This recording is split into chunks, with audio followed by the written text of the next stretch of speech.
नमस्कार। हाल ही में बिहार का नया इकोनॉमिक सर्वे आया है और इसके जो आंकड़े हैं वो वाकई एक दिलचस्प कहानी बताते हैं। तो चलिए सीधे इसमें उतरते हैं और देखते हैं कि बिहार की अर्थव्यवस्था में आखिर चल क्या रहा है और ये नंबर्स हमारे लिए क्या मायने रखते हैं। सबसे पहले इस नंबर पर नजर डालते हैं। 9.2%। ये क्या है? ये है बिहार की इकॉनमी की रफ्तार, मतलब इसकी जीएसडीपी ग्रोथ रेट। और ये सिर्फ एक आंकड़ा नहीं है, बिल्कुल नहीं। ये तो राज्य की बढ़ती हुई आर्थिक ताकत का एक सीधा सा सबूत है। और ये 9.2% की ग्रोथ, ये कितनी बड़ी बात है। इससे बिहार पूरे देश में दूसरी सबसे तेजी से आगे बढ़ने वाली अर्थव्यवस्था बन गया है। मतलब अब बिहार देश के इकोनॉमिक डेवलपमेंट में एक बड़ा खिलाड़ी बनकर उभर रहा है। तो चलिए इस आर्थिक रफ्तार को थोड़ा और करीब से समझते हैं। देखते हैं कि बिहार की इकॉनमी असल में कितनी बड़ी है और इसके जो मुख्य आंकड़े हैं वो क्या कहते हैं। बिहार की अर्थव्यवस्था का साइज अब 8,54,000 करोड़ रुपए का हो गया है। ये सिर्फ एक बड़ा नंबर नहीं है। जरा सोचिए, 2011-12 से अब तक ये 3.5 गुना बढ़ चुका है। ये एक जबरदस्त उछाल है ना? और अच्छी बात यह है कि इस विकास का फायदा आम लोगों तक भी पहुंचता दिख रहा है। अब बिहार में हर व्यक्ति की औसत आय यानी पर कैपिटा जीएसडीपी 86,800 रुपए हो गई है। अच्छा, अब उन सेक्टर्स को देखते हैं जो इस इकॉनमी को चला रहे हैं और इसकी शुरुआत करते हैं पारंपरिक रीढ़ की हड्डी से, यानी कृषि से। यह समझना बहुत जरूरी है कि बिहार की अर्थव्यवस्था का स्ट्रक्चर कैसा है। यहाँ इकॉनमी का जो मिक्स है वो देखना बड़ा दिलचस्प है। सर्विस सेक्टर अकेले ही लगभग 59% का योगदान दे रहा है। यह साफ दिखाता है कि बिहार की इकॉनमी अब सिर्फ खेती पर निर्भर नहीं है, बल्कि मॉडर्न सर्विसेज की तरफ बढ़ रही है। लेकिन यहाँ एक बड़ा ही दिलचस्प कॉन्ट्रास्ट है।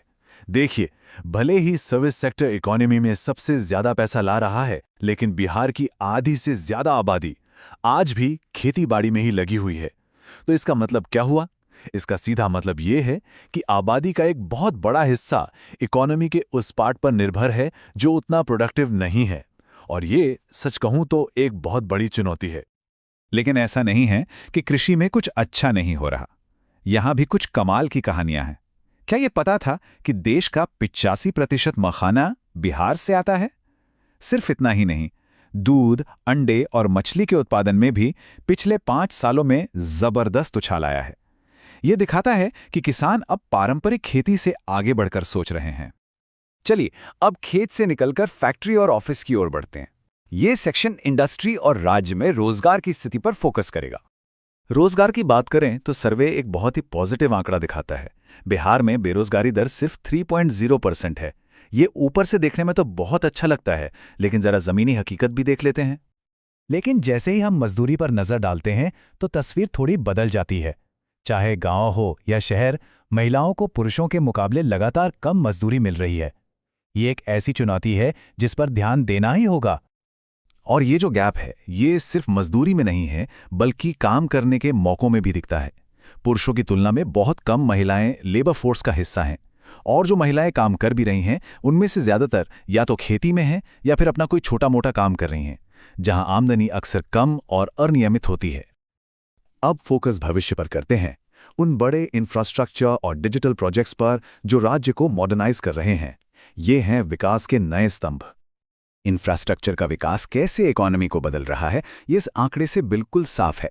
पिछले 1 दशक में ट्रांसपोर्ट और कम्युनिकेशन सेक्टर की हिस्सेदारी काफी बड़ी है, जो दिखाता है कि कनेक्टिविटी पर कितना जोर दिया जा रहा है।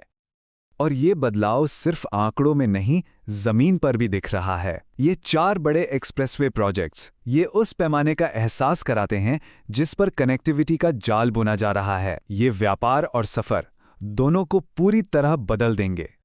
और सुनिए, ये जो डेवलपमेंट है ना, ये सिर्फ बड़े बड़े हाईवे तक ही नहीं रुका है। नहीं, अब शहरों के अंदर भी एक बड़ा बदलाव आ रहा है। पटना के बाद अब गया, मुजफ्फरपुर, भागलपुर और दरभंगा, इन शहरों में भी मेट्रो लाने की तैयारी चल रही है। जरा सोचिए तो, इससे इन शहरों का चेहरा कितना बदल जाएगा। अंत में चलिए इन सभी आंकड़ों को बिहार के लोगों से जोड़कर देखते हैं, क्योंकि बिहार का जो सबसे बड़ा खजाना है वो है इसकी युवा आबादी, जो इसका भविष्य तय करेगी। ये साल 2041 बहुत ही महत्वपूर्ण है। ये वो साल है जब बिहार का डेमोग्राफिक डिविडेंड यानी इसकी बड़ी युवा आबादी की आर्थिक क्षमता अपने पीक पर पहुंचने का अनुमान है।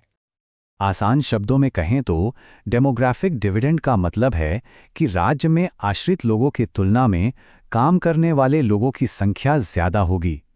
ये किसी भी इकोनॉमी के लिए एक सुनहरा मौका होता है, बशर्ते इसका सही इस्तेमाल किया जाए।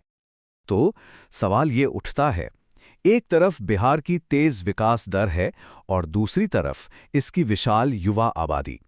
क्या बिहार इस सुनहरे मौके का फायदा उठाकर अगले दशक में अपनी तकदीर बदल पाएगा? ये सर्वे दिखाता है कि क्षमता तो है, लेकिन असल चुनौती इसे हकीकत में बदलने की है।